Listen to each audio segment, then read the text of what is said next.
En una conversación, como le anuncié hace un momento, con Eduardo Fernández García, en su momento fue presidente de la Comisión Nacional Bancaria y de Valores en el sexenio de Ernesto Zedillo. Toda una historia con Eduardo Fernández que en algún otro momento tendremos oportunidad de comentar ampliamente cuando él nos permita abrir un poco la revisión de lo que le tocó vivir en tiempos del Fobaproa, del rescate bancario, de lo que sucedió con su propia existencia.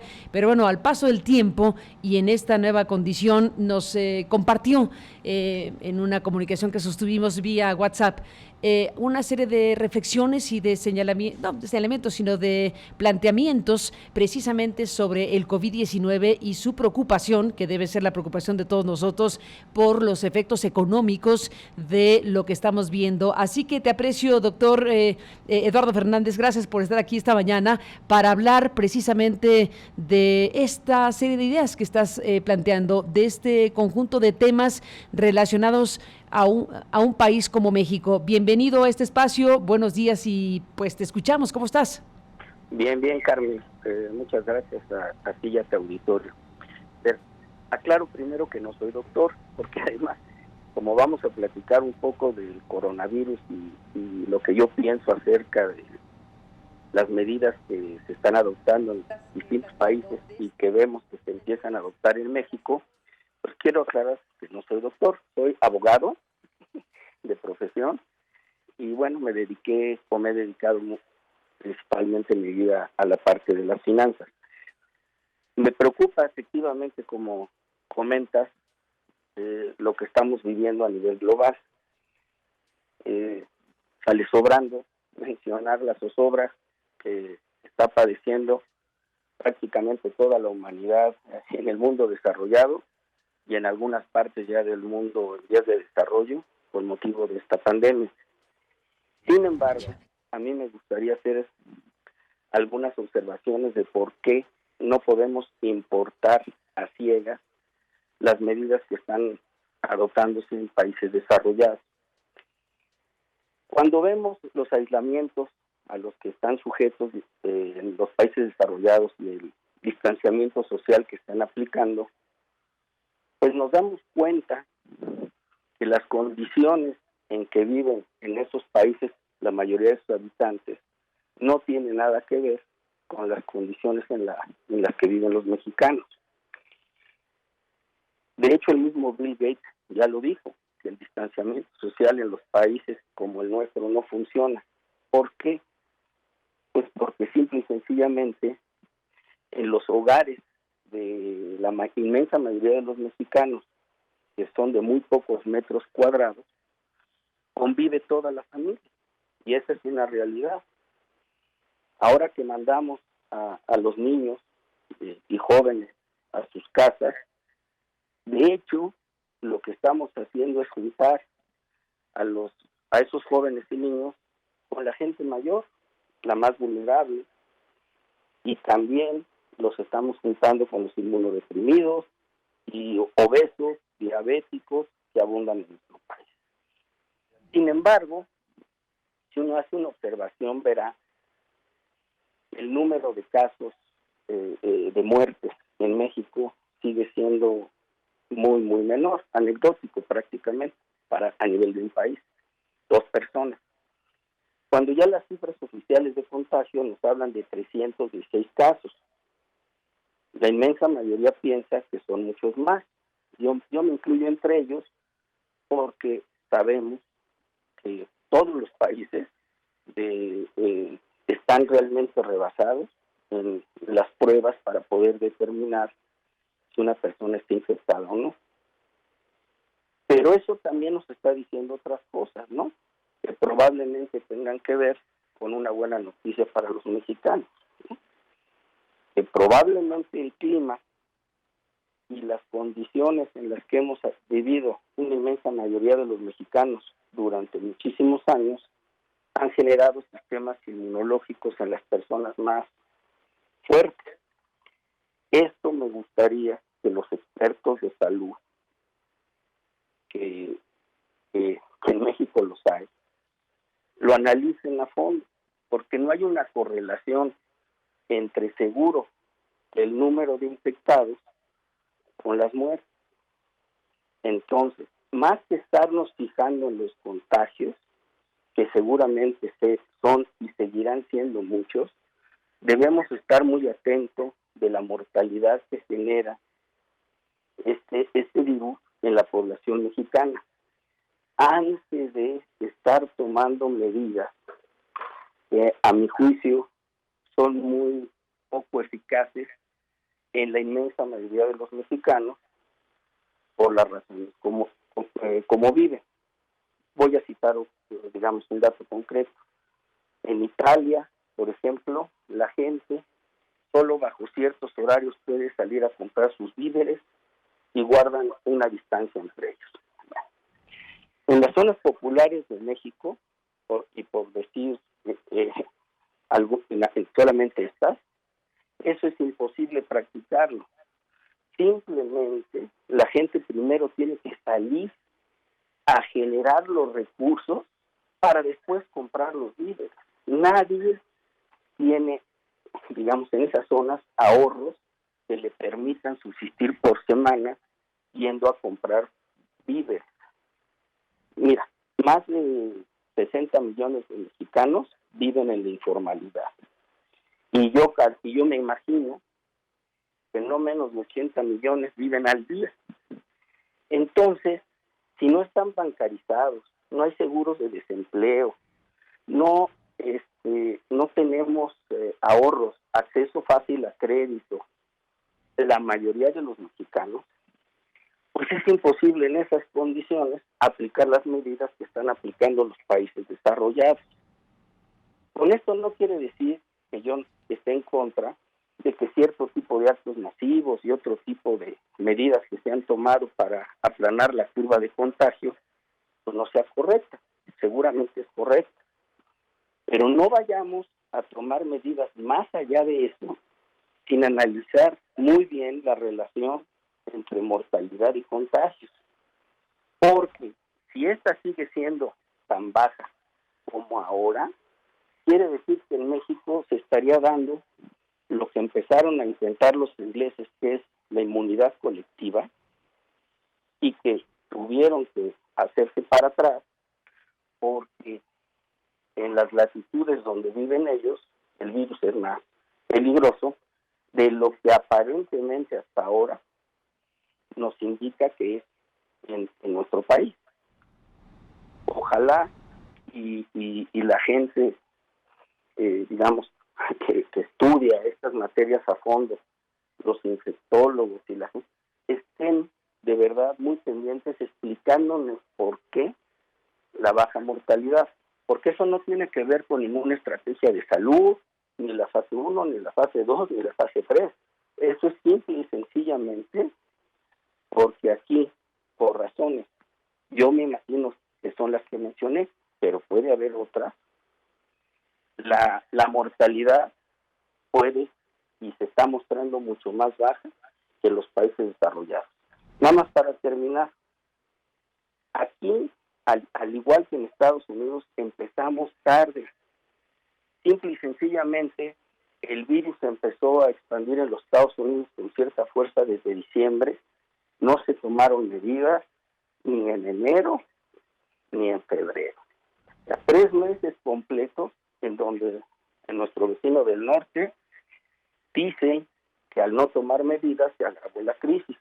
Pero nosotros de todas maneras tuvimos que importar el virus por los innumerables cruces fronterizos que se dan día a día y se dieron desde esa fecha hasta los viajes navideños de los paisanos de Los Ángeles, de Nueva York, de Chicago, que ahora son zonas muy conflictivas con el virus. Seguramente nos visitaron y seguramente los familiares de ellos fueron contagiados, pero todo indica que no se enfermaron, o al menos no se enfermaron seriamente. Eso es lo que quisiera que estudiáramos bien en México y cuidáramos mucho de no tomar medidas más allá de las estrictamente necesarias. Eduardo Fernández, que no doctor, que ya te lancé lo de doctor hace ratito, pero, pero bueno, te quito el título de doctor, pero en todo caso, déjame recuperar, Eduardo Fernández, el fragmento de lo que dijo el presidente ayer. Bueno, está esta circunstancia. Por un lado, desde luego, la sana distancia, ya se creó una imagen, digamos, de fácil acceso a la población con el personaje de Susana Distancia, pues para alentar en las medidas higiénicas y sanitarias obligadas en este momento. Pero también el presidente de la República está planteando no dejen de salir. Todo lo que estás planteando lo debe estar presentando el presidente de la República, es decir, el efecto económico en un país como el nuestro de frenar la actividad, el consumo, los restaurantes, las actividades diversas, las múltiples, las millones de actividades que se realizan cotidianamente en el ámbito de la informalidad, pues el impacto que traerá es lo que estás planteando aquí sin la menor duda muy fuerte. Déjame recuperar este fragmento de lo que dice López Obrador en la parte de su gira de este fin de semana, donde planteó esta idea: no dejen de salir. No es que esté diciendo que no se tomen medidas sanitarias ni cosa por el estilo, sino que guardando la sana distancia, en términos de lo que se ha explicado esto muy claramente, pues hay que mantener en la medida de lo posible las actividades. Esto es lo que dice López Obrador. Vamos hacia adelante y no dejen de salir. Todavía estamos en la primera fase. Ya nosotros, yo les voy a decir cuándo no salgan. Pero si pueden hacerlo y tienen posibilidad económica, pues sigan llevando a la familia a comer a los restaurantes, a las fondas, porque eso es fortalecer la economía familiar, la economía popular. No hacemos nada bueno, no ayudamos si nos paralizamos sin ton ni son, de manera exagerada. Vamos a seguir haciendo la vida normal y en su momento el presidente les va a decir cuándo hay que guardarnos. Pero ahora todavía, con sana distancia, podemos seguir conviviendo. Aquí en Oaxaca solo hay 2 casos de personas infectadas de coronavirus. 2. Y ya están saliendo. 2 casos nada más. En todo Oaxaca. Entonces, no exagerar la nota. Tenemos, eso sí, que estar preparados y no pensar que no nos va a afectar. Puede que nos afecte y puede escalar el problema, pero estamos preparados y vamos a salir adelante. A mí me dio mucho gusto terminar aquí mi gira en Oaxaca. Ahora sí que, con el permiso de ustedes, voy a proceder a comer. Bueno, pues esto fue lo que dijo Eduardo Fernández, el presidente de la República. ¿Qué piensas? Bueno, mira, el presidente de México, bueno, siempre ha sido muy cercano al pueblo, a la gente de escasos recursos, y creo que es muy intuitivo en ese tema por eso, ¿no? Pero, digamos, y en términos generales, yo diría que estoy de acuerdo, porque lo digan o no, ya estamos en un proceso de inmunización colectiva, dadas las condiciones como vive la mayor parte del pueblo mexicano.